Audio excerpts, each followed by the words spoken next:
নমস্কার বন্ধুরা, আমি সুস্মিতা সাহা। সুস্মিতা কুকিংয়ে আপনাদের সবাইকে স্বাগত। আজকে আমার রেসিপি চিংড়ি মাছের দো পেঁয়াজা। আমি কিভাবে বানাই দেখে নিন, আর আমার রেসিপিটা স্কিপ না করে প্রথম থেকে শেষ পর্যন্ত দেখার অনুরোধ রইল। এখানে আমি 300 গ্রাম চিংড়ি নিয়েছি। চিংড়ি মাছে ভালো করে বেছে পিছনে যে কালো শির হয় সেটাকে ফেলে দিয়েছি, আর মাথাও ফেলে দিয়েছি। কালো শিরটা থাকলে পেট ব্যথা করে, সেই জন্য আমি সেটাকে ফেলে দিয়ে ভালো করে ধুয়ে এখন আমি হলুদ নুন মাখিয়ে 5 মিনিট রেস্টে রেখে দিচ্ছি। তারপর আমি গ্যাসে ফ্রাইং প্যান বসিয়ে দিয়েছি সর্ষের তেল। আমি সর্ষের তেলে এই রান্নাটা করব। এখন আমি লবণ দিয়ে দিচ্ছি। লবণটা দিলে তেলটা ছিটকাবে না। তারপর আমি দুটো বড় সাইজের আলু নিয়েছি। এখন আমি আলুগুলোকে বড় করে টুকরো করেই কেটেছি। আলুগুলো ভেজে নিচ্ছি। আমি ঢাকা দিয়ে আলুগুলো ভেজে নেব, তাহলে আলু সফট হয়ে যাবে তাড়াতাড়ি, আর ভাজাও হয়ে যাবে তাড়াতাড়ি। ঢাকা দিয়ে ভাজলে তাড়াতাড়ি ভাজা হয়ে যায়। দেখুন আমি ভেজে নিয়েছি আলুগুলো। এখন আমি উঠিয়ে নিচ্ছি।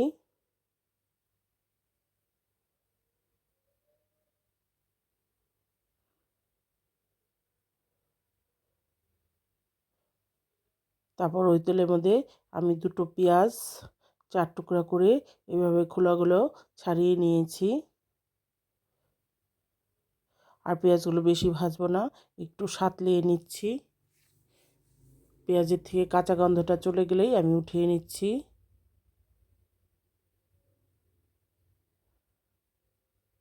পেঁয়াজ বেশি ভাজা হয়ে গেলে ভালো লাগে না দো পেঁয়াজিতে। তারপর ওই তেলের মধ্যে এখন আমি চিংড়ি মাছগুলো ভেজে নেব। আর চিংড়ি মাছগুলো আমি 2 মিনিট ভাজবো, বেশি ভাজবো না, তাহলে রাবারের মতো শক্ত হয়ে যায় চিংড়ি মাছ বেশি ভাজলে। সেই জন্য আমি 2 মিনিটের মতো চিংড়ি মাছগুলো হাই ফ্লেমে ভেজে নিয়েছি।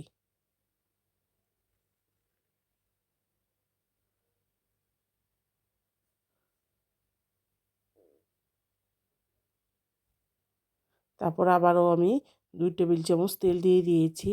এখন ফোড়ন দিয়ে দিচ্ছি 4টে এলাচ, একটা দারচিনির টুকরো, আর 4টে লবঙ্গ। এখন আমি মশলাটাকে ভেজে নেব 15 সেকেন্ডের মতো। মশলা থেকে একটা ভালো গন্ধ ছাড়লে পরে আমি তারপর পেঁয়াজ দিয়ে দিচ্ছি। আমি দুটো পেঁয়াজ বড় সাইজের কুচি করে নিয়েছি একদম। পেঁয়াজটাকে এখন আমি ভালো করে ভেজে নেব গোল্ডেন ব্রাউন হওয়া পর্যন্ত।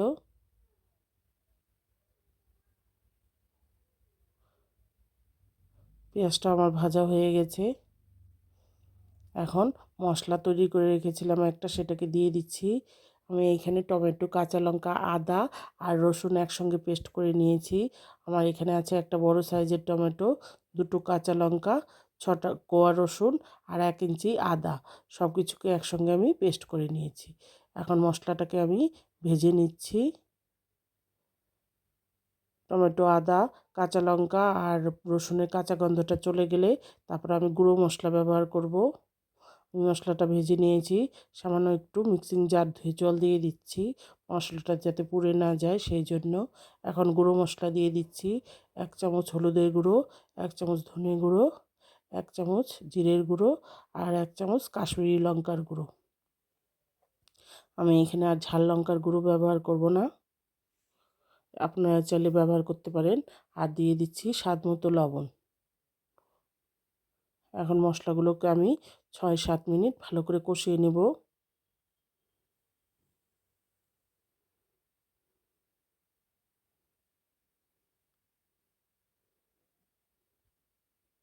এভাবে নাড়াচাড়া করে আমি মশলাগুলোকে সামান্য অল্প জল দেবো, আর ভালো করে মশলা কষাবো।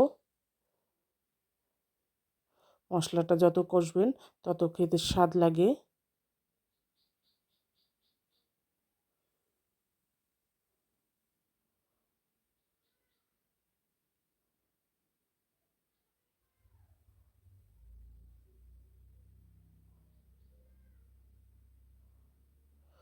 দেখুন মশলা কষতে কষতে আমি পেঁয়াজগুলোকে একদম মিশিয়ে নিচ্ছি। যেহেতু আমার পেঁয়াজটা ভালো করে ভেজে নিয়েছিলাম, সেই জন্য পেঁয়াজটা ভালো মিশে যাচ্ছে।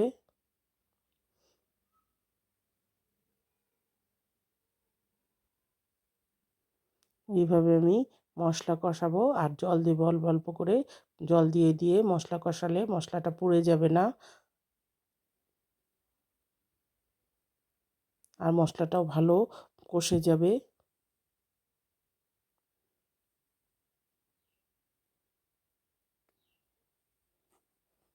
এখন একটু বেশি করে জল দিয়েছি। এখন দিয়ে দিচ্ছি আলু। আমি আলুটা দিয়েও আবার ভালো করে কষিয়ে নেব।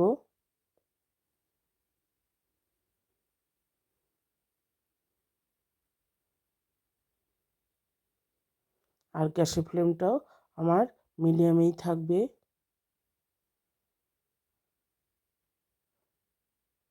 আমি ঢাকা দিয়ে 2-3 মিনিট আলুটাকে ভালো করে কষিয়ে নেব।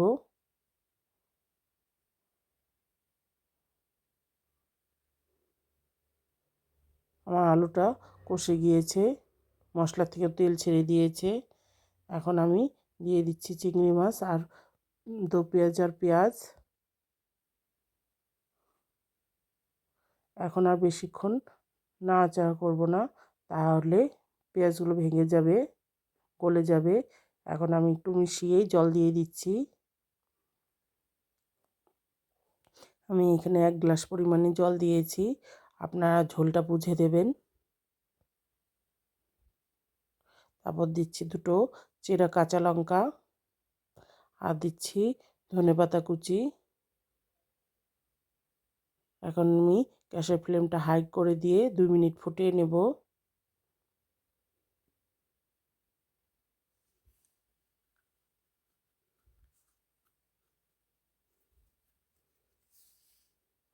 আমার ঝোলটা ফুটে উঠেছে। এখন গরম মশলার গুঁড়ো দিয়ে দিচ্ছি 1 চামচ।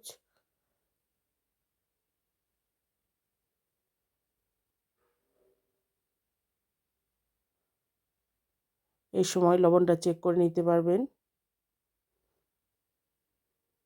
আপনারা যদি একটু চিনি খেতে চান সেটাও দিতে পারেন। তারপর ওইদিকে আমি ঝোলটা জাল দিয়ে নিয়েছি একদম লোতে করে দিয়ে 10 মিনিটের মতো।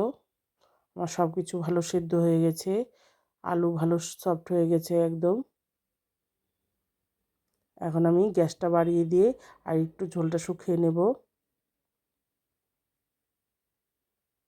1 মিনিটের মতো জাল দিয়ে নেব। দেখুন আমি আর একটু শুকিয়ে নিয়েছি 1 মিনিটের মতো জাল দিয়ে। এখন আমি গ্যাসটা বন্ধ করে দিব। তারপর ঢাকা দিয়ে 3-4 মিনিট স্ট্যান্ডিং টাইমে রেখে দেব। এইভাবে করে খাবেন, দেখবেন রুটি, পরোটা, লুচি, ভাতের সঙ্গেও ভালো লাগে। এইভাবে করে খেয়ে আমাকে কমেন্টসে বলবেন যে খেতে কেমন হয়েছে।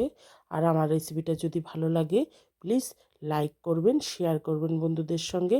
আর আমাকে উৎসাহিত করে নতুন রেসিপি পাওয়ার জন্য প্লিজ একটা সাবস্ক্রাইব করবেন আর পাশে থাকা বেল আইকনটি প্রেস করবেন। আমি যখনই কোনো নতুন রেসিপি দিব সবার প্রথমে আপনাদের সামনে পৌঁছে যাবে। আর ফেসবুক থেকে দেখলে আমার চ্যানেলটা ফলো করবেন। ভালো থাকবেন, সুস্থ থাকবেন। ধন্যবাদ। আবার নতুন কোনো রেসিপি নিয়ে হাজির হয়ে যাব।